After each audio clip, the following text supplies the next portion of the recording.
चांदिवली विधानसभा क्षेत्रातील शिवसेनेचे आमदार दिलीप लांडे यांच्या मार्फत पवई येथील उच्चभ्रू वसाहतीमधील नागरिकांच्या विविध स्थानिक प्रश्नांची दखल घेत त्यांचे त्वरित निराकरण व्हावे यासाठी शिवसेना आमदार जनता दरबार आयोजित करण्यात आला होता। शिवसेना आयोजित या जनता दरबारातून नागरिकांचे समाधान करण्यात आले। हिरानंदानी गार्डन जवळ रिजेंट हिल क्लब हाऊस येथे झालेल्या या जनता दरबाराला महाराष्ट्र राज्याचे गृहराज्य मंत्री योगेश कदम विशेष उपस्थित होते। या दरम्यान परिसरातील समस्या, आरोग्य विषयक सुविधा, स्थानिक पातळीवरील अनेक प्रश्न नागरिकांनी मांडले। मंत्री योगेश कदम यांनी प्रत्येक नागरिकाची अडचण ऐकून घेत संबंधित विभागीय अधिकाऱ्यांना तात्काळ कारवाई करण्याचे निर्देश दिले। कार्यक्रमात चांदिवलीचे आमदार दिलीप लांडे यांचेही सक्रिय मार्गदर्शन लाभले। जनतेच्या हितासाठी सदैव तत्पर राहण्याची शिवसेनेची भूमिका त्यांनी अधोरेखित केली। नागरिकांच्या समस्या सोडवणे ही केवळ जबाबदारी नव्हे तर आपली बांधिलकी आहे। चांदिवलीचा सर्वांगीण विकास हा आमचा दृढ संकल्प आहे, असे आमदार लांडे यांनी यावेळी सांगितले। या जनता दरबारमध्ये पोलीस परिमंडळ 10 चे डीसीपी दत्ता नलावडे, पवई पोलीस ठाण्याचे वरिष्ठ पोलीस निरीक्षक जितेंद्र सोनावणे, विभागीय अधिकारी कल्पना घोडे यांच्यासह संबंधित प्रशासकीय अधिकारी, ज्येष्ठ नागरिक, तक्रारदार आणि शिवसैनिक मोठ्या संख्येने उपस्थित होते। पहिल्यांदाच मुंबईमध्ये अशा पद्धतीचा जनता दरबार हा झाला, पण ह्याकरिता पुढाकार हा संपूर्ण दिलीप मामांनी घेतला होता। शिवसेनेचे आमदार आहेत आणि लोकप्रतिनिधी म्हणून त्यांनी अनेक वर्ष काम पाहिलेलं आहे आणि जी 5 खाती आज राज्यमंत्री म्हणून माझ्याकडे आहेत, गृह असेल, त्याच्यामध्ये रेव्हेन्यू असेल, ग्रामविकास असेल, अन्ननागरी पुरवठा आहे, फूड अँड ड्रग आहे, या 5 विभागाशी संबंधित जनतेच्या ज्या समस्या आहेत त्या थेट सोडवण्याकरिता दिलीप मामांनी हा पुढाकार घेतला होता आणि त्यांच्या प्रयत्नामुळेच पहिल्यांदा हा जनता दरबार होऊ शकला आहे। परंतु मुंबईकरांच्या समस्या, मी देखील मुंबईचा असल्यामुळे बऱ्यापैकी समस्या ज्ञात आहेत। ज्या काही तक्रारी आल्या आहेत नक्कीच त्याच्याबद्दल त्वरित कारवाई डीसीपी सरांपासून ते सगळे वरिष्ठ पोलीस अधिकारी आज इथे होते आणि महसूलचे संबंधित अधिकारी होते आणि बीएमसीचे देखील संबंधित अधिकारी होते। त्यामुळे काही ठिकाणी जॉईंट ऑपरेशन करावे लागणार आहेत।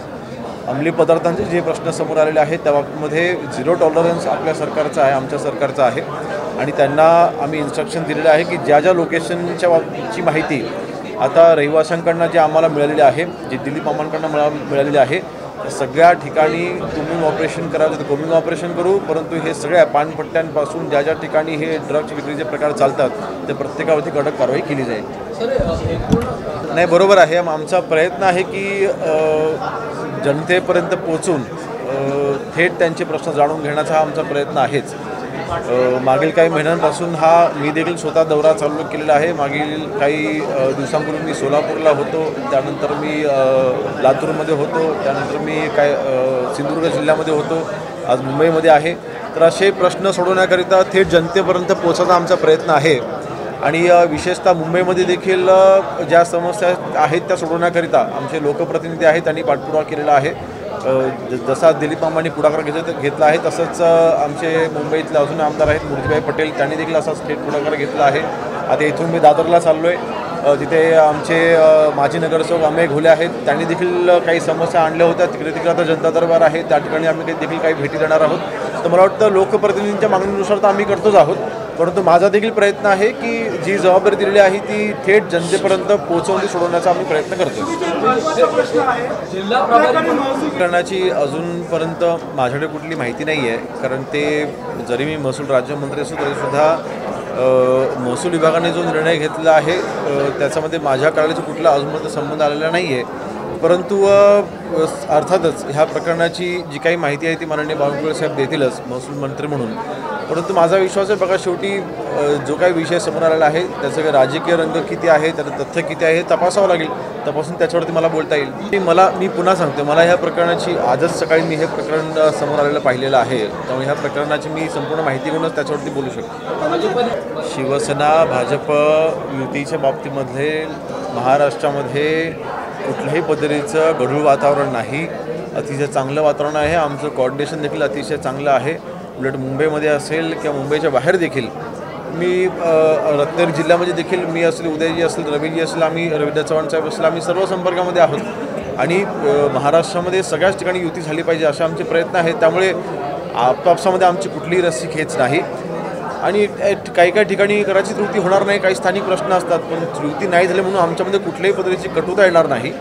मैत्रीपूर्ण ती लढत होईल, परंतु जास्तीत जास्त ठिकाणी युती व्हावी असे आमचे प्रयत्न आहेत. नाही करणारच ना. बघा, शेवटी पक्ष म्हणून आज प्रत्येकाला वाटतं की आमचा पक्ष वाढला पाहिजे. प्रत्येकाची भावना असते की आमच्या कार्यकर्त्यांना न्याय मिळाला पाहिजे. जास्तीत जास्त कार्यकर्त्यांना न्याय द्यायची ही संधी असते. स्थानिक स्वराज्य संस्था निवडणुका ह्या कार्यकर्त्यांच्या निवडणुका असतात, त्यामुळे जास्तीत जास्त कार्यकर्त्यांना न्याय द्यायचा आमचा प्रयत्न असतो. परंतु अशा वेळेस नक्कीच दोन्ही बाजू ह्या आम्ही बॅलन्स करायचा प्रयत्न करतो. त्याच्यामध्ये कार्यकर्त्यांना न्याय देत असताना अर्थातच युतीचा कुठे अपमान होऊ नये असे आमचे प्रयत्न असतीलच. आता विरोधी पक्षामध्ये असताना ते असं बोलणार आहेत, त्यांना दुसरं काम नाही आजचं. आणि पण एक मात्र त्यांचं अभिनंदन आहे की मुख्यमंत्री असताना ते बांधावर गेले नाहीत, परंतु मुख्यमंत्री नसताना आता ते बांधावर पोचलेले आहेत. म्हणून मुख्यमंत्री पदावर जर का बांधावर गेले असते तर कदाचित त्यावेळेला त्यांना शेतकऱ्यांना अजून न्याय देता आला असता. परंतु बघा, शेवटी आज विरोधकांचं काम आहे टीका करणं, परंतु विरोधाला विरोध करणं, विरोध म्हणून विरोध करणं, मला वाटतं ही देखील कुठेतरी एक विसंगती पाहायला मिळते. त्यांना एवढंच सांगेन मी, ते माझ्यापेक्षा फार मोठे आहेत, मी फार लहान आहे त्यांच्यासमोर, परंतु आज महाराष्ट्रामधला शेतकरी हा समाधानी आहे. त्यांनी मराठवाड्यात एकाच ठिकाणी फक्त गेले होते, परंतु काही दिवसापूर्वी मी सोलापूरला देखील होतो. काल देखील आम्ही वारीच्या निमित्ताने एकादशीच्या निमित्ताने आम्ही पंढरपूरला होतो. तिथला शेतकरी 100% समाधानी आहे जे सरकारने मदत दिलेली आहे त्याच्यावर. त्यांना काय वाटतं ह्याच्याने काही फरक पडत नाही. आज देवेंद्र फडणवीस साहेब असतील, एकनाथ शिंदे साहेब असतील आणि अजितदादा, तिघही नेत्यांचं अतिशय उत्तम कॉम्बिनेशन आहे आणि महायुती म्हणून आमचं सरकार मजबूतीने काम करते. हा विश्वासाला तडा जाऊ नये, हा विश्वास वाढला पाहिजे या दृष्टिकोनातून या हिरानंदाने असेल, आजूबाजूचा परिसर असेल, या संपूर्ण परिसरातील लोकांना जे भेडसावणाऱ्या समस्या आहेत, जी शासनाची जिम्मेदारी आहे, ती महानगरपालिकेची जिम्मेदारी आहे. ही जिम्मेदारी त्यांनी पार पाडावी आणि लोकांना ज्या समस्या आहेत त्या सुटल्या गेल्या पाहिजेत. फक्त कागदावरती किंवा राजकीय भाषा करून की हा करतो, बघतो, पाहतो हे न करता याच ठिकाणी प्रशासन, याच ठिकाणी सरकार आणि याच ठिकाणी लोकप्रतिनिधी आणि समोरासमोर लोकांचे प्रश्न हे तातडीत सोडवले पाहिजेत. प्रशासनाने, सरकारने समजून घेतले पाहिजेत आणि त्याच्यावर कारवाई झाली पाहिजे. या संकल्पनेतून हा आज सरकार आपल्या दारी जनता दरबार आयोजित केलेला होता आणि त्या माध्यमातून अनेक प्रश्न हे लोकांनी मांडल्यानंतर बरेचसे प्रश्न तातडीने याच ठिकाणी उत्तरं मिळालेली आहेत आणि त्या उत्तराच्या माध्यमातून उद्यापासून प्रशासन असेल, शासन असेल, शासनाचे अधिकारी असतील, प्रशासनाचे अधिकारी असतील, यांच्याकडून त्यांची जिम्मेदारी पार पाडून घेणं, लोकांच्या समस्या सोडवणं हे माझं कर्तव्य आहे, माझी जिम्मेदारी आहे. ते मी या प्रशासनाला आणि शासनाच्या अधिकाऱ्यांना बरोबर घेऊन लोकांचे प्रश्न सोडवले जातील. या माझ्या चांदिवलीमध्ये ज्या समस्या आहेत,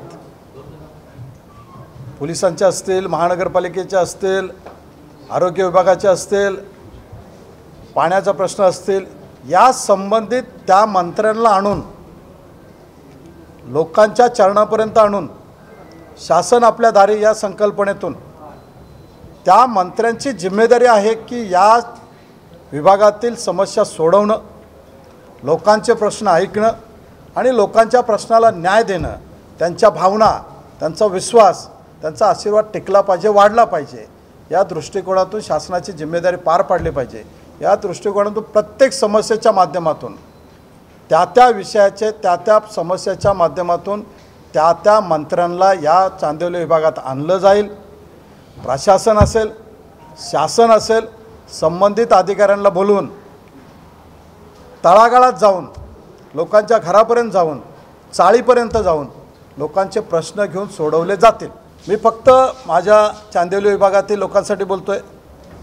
चांदिवली विभागातील लोकांनी मला भरघोस आशीर्वाद दिलेला आहे आणि ते आशीर्वाद घेऊन, त्यांचा विश्वास घेऊन, त्यांच्या समस्या असतील, चांदिवलीचा विकास असेल, लोकांच्या अडीअडचणी असतील, त्या सोडवण्याचं काम माझं आहे. आणि म्हणून माझ्या सरकारकडून, माझ्या मंत्र्यांकडून, माझ्या प्रशासनाकडून हे सर्व प्रश्न सोडवले जातील. लोकांचा आशीर्वाद घेतला जाईल, दर्शन घेतलं जाईल. CEN न्यूज, देश प्रदेश की ताजा तरीन खबरों के लिए CEN न्यूज को सब्सक्राइब करें और रहें पल पल की खबर से हर पल बाखबर.